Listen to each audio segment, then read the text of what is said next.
Steel bottles వాడండి అందరూ. మరి మీరు వాడతారో తెలియదు, కనిపిస్తుంది నాకు ప్లాస్టిక్ బాటిల్. నేనైతే వాటిని ప్రిఫర్ చేయను. మన వాళ్ళ ముందు మన తరాలు ముందు తరాలన్నీ కూడా చాలా బాగుండేవాళ్ళు, ఆరోగ్యం ఎక్కువ ఉండేది, క్యాన్సర్ లేదు. ఇప్పుడు క్యాన్సర్ వచ్చింది, ప్లాస్టిక్తో క్యాన్సర్ వచ్చింది. ఎక్కడ పడితే ఏ ఫుడ్ తింటున్నాం, నేను తినే ఫుడ్ మంచిగా తెలియదు.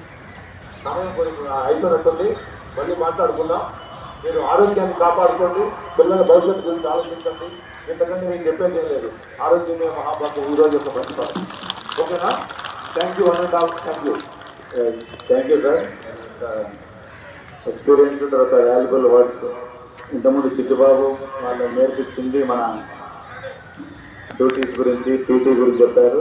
ఇప్పుడు మనము ఏ విధంగా మనం ముందుకు వెళ్ళాలని గురించి సార్ తన ఎక్స్పీరియన్స్ చెప్పారు. సో ఇవన్నీ కూడా మనం పాటించాలా. మనకు తెలియదని కాదు, బట్ మనం కొద్దిగా టైంకు ఫుడ్ తీసుకోకపోవడము, డ్యూటీ వచ్చేయడం వల్ల కొంత మనము అనారోగ్యానికి గురి కావడానికి అవకాశాలు ఉన్నాయి. కనుక అది మనం కొంచెం తగ్గించుకోవాలా. అందరం కూడా హెల్తీగా ఉండాలి.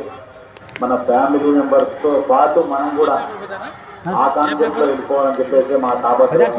అంతేగాని వేరే ఉద్దేశం అంటూ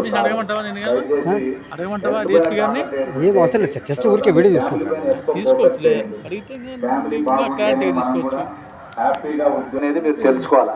నా డ్యూటీ ఏంటి ఈ ప్రోగ్రాంలో, ఆ రోల్ క్లారిటీ అనేది ఉండాలి ప్రతి ఒక్కరికి కూడా. ఎక్కడైనా ఒక జంక్షన్లో కానీ, ఒక రోప్ పార్టీ కానీ, లేకుంటే కాన్వాయ్లో కానీ, పైలట్లో కానీ ఇచ్చినప్పుడు మీ రోల్ అనేది మీరు దయచేసి తెలుసుకొని దాని ప్రకారం మూవ్ కావాలి. అంతేగాని ఊకే నిలబడినారు, చేసినారు, తోసినారు అని కాదు. ఆ ఇన్సిడెంట్ డిఎస్పీని మొన్న సస్పెండ్ చేసినారు, మొన్న ఏదో బైరాగిపట్నం దగ్గర. కానీ ఆ స్టాఫ్ చాలామంది ఉన్నారు, 2 ఇన్స్పెక్టర్లు ఉన్నారు, 4 ఎస్ఐలు ఉన్నారు, ఒక 20-30 మంది కానిస్టేబుల్స్ ఉన్నారు. మరి వాళ్ళకు బాధ్యత లేదా? అంటే ఓన్లీ ఇన్ఛార్జ్ డిఎస్పీ కాబట్టి డిఎస్పీ సస్పెండ్ చేసినారు. కనుక మన రోల్ ఏందనేది దయచేసి అందరూ కూడా తెలుసుకొని దాని ప్రకారం మనం యాక్ట్ చేయాలి.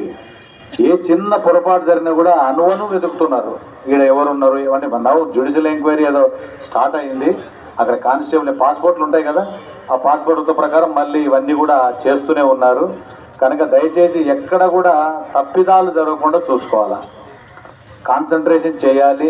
సెల్ ఫోన్ తక్కువ యూజ్ చేయండి. డ్యూటీకి వెళ్ళినప్పుడు మాట్లాడుకోండి, వద్దనడం లేదు, కానీ పరిసరాలను గమనిస్తూ మీరు యాక్ట్ చేయాలి.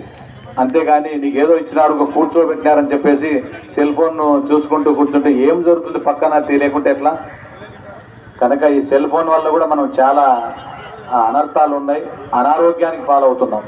నిద్ర లేక మెయిన్ సెల్ ఫోన్ రాత్రి 10, 11, 12, 1 గంట వరకు సెల్ ఫోన్ చూస్తూ ఉదయము నిద్ర లేక ఇట్లా కూడా మనం అనారోగ్యానికి గురవుతున్నాం. దయచేసి సెల్ ఫోన్ను తక్కువ మోతాదులో యూజ్ చేయండి. సెల్ ఫోన్ మనం ఎంతో 50,000, 60,000 పెట్టి కొంటున్నాం అంటే మనం కోరి మనం జబ్బును ఆహ్వానిస్తున్నాం.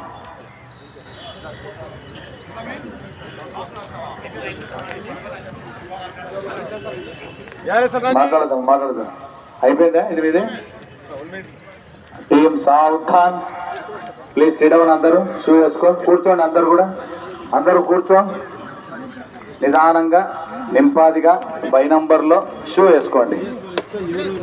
కొట్టొద్దు షూ, మళ్ళీ మన పనికి రావాలి. కోపం మీద దాన్ని కూడా ఎట్లా? ఎక్కువ మాట్లాడకూడదు, తక్కువ మాట్లాడి ఎక్కువ పని చేయాల. మేధావంతుల లక్షణం ఇది. కూర్చోవాలి, అందరూ కూర్చోవాలి. దులిపోతే కూర్చోమన్నా మేము.